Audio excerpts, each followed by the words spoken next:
The government here in Kenya says preliminary results for the only suspected case in the country could be known later this evening. A statement from the Ministry of Health says the suspect will remain in isolation until those results are released.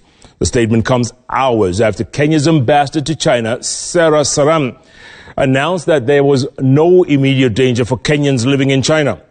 And as our very own Dorcas Wangira reports, the national carrier, Kenya Airways, also says it is closely monitoring the situation, but will not suspend flights to China just yet. A quick peek at the streets of Wuhan paints a desolate, empty, ghostly place. On an ordinary day, this street would be bubbling with activities.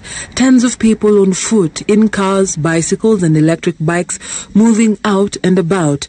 These words are penned by Makip Korir, a Kenyan student in Wuhan, giving a nuanced description of the lockdown in the city of nearly 60 million people that has now become the ground zero of the highly infectious virus. We reached out to him on phone. We cannot even come back to Kenya even if we wanted. So we just seated here hoping that something changes over the next few days and that maybe a cure is found for this disease so that we are able to continue with our normal lives. Of the 4,593 cases confirmed by the WHO as of January 29, 2020, 4,537 are in China, 14 in Thailand, 7 in Singapore, 6 in Japan, 5 in Australia, and 5 in the United States. There has been no confirmed case in Africa. Countries around the world are planning to evacuate private staff and citizens.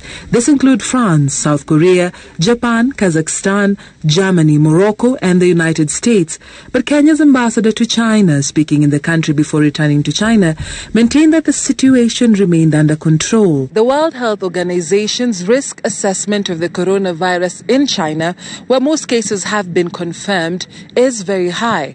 With the world becoming a global village with increasing travel to and from China, the risk outside the country is also high. I think being stuck there is really the better option. And the best, safest way to do is to isolate those who are in an impacted environment. We don't advise travel advisories.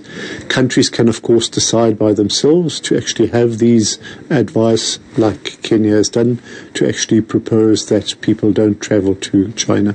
Anthony Waigu, a student, tweets, and I quote, "We need evacuation from Wuhan." Eunice Irene, another Kenyan, adds, and I quote, "Other countries are already evacuating their citizens. Kenya tuko tu bado kwa siasa na badili fly sijui kutoka wapi." The Kenyan envoy to China flew back to a mission country this evening to address from Beijing concerns such as this. Things are under control for now. And the best situation that has been taken by the government is to ensure that those that are within the area are not even further exposed. Kenya Airways, the national carrier, has not cancelled flights to China, although it says it is monitoring the situation. Earlier in the day, British Airways was quoted by CNN saying it was stopping all service to and from mainland China after the Foreign Office advised against any non-essential travel there. In an official statement released to the press, it said it would continue to monitor the developments regarding the coronavirus in Wuhan. In the meantime, it says it will implement additional precautionary measures to ensure that staff and customers are safe. Passengers from Wuhan and surrounding districts will only be accepted on our flights after clearance from Guangzhou Airport health authorities. In addition, the crew have been trained and sensitized to handle the situation, said the statement. This even as the Ministry of Health here in Kenya awaits the results of the samples taken from the first suspected case, a student who traveled from China. There are 10 or so labs in the world that have been designated to be able to test this. The closest one to Kenya is the South African lab, so the sample was sent to South Africa for testing. It does take a little bit longer. Meanwhile, the WHO and the Ministry of Health urge Kenyans to remain calm. Dorcas Wangira, Citizen TV, Nairobi.